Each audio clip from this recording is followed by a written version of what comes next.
Benim önümde bir hayat yok. Benim hayatım yok. Ben yaşamıyorum oğlum. Ben yokum, bittim ben. Öldüm, ben yaşamıyorum şu anda.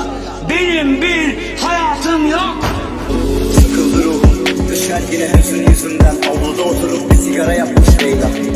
Süreklizinde bir mektup elinde. Boğuluyor yine bu sevgi selinde. İzmarit ve gül parşömende oldu. Ama vuslat evinde bir şey özlüyor her giden. Bir ilişki ancak huzurla bilenir. Severken ölmek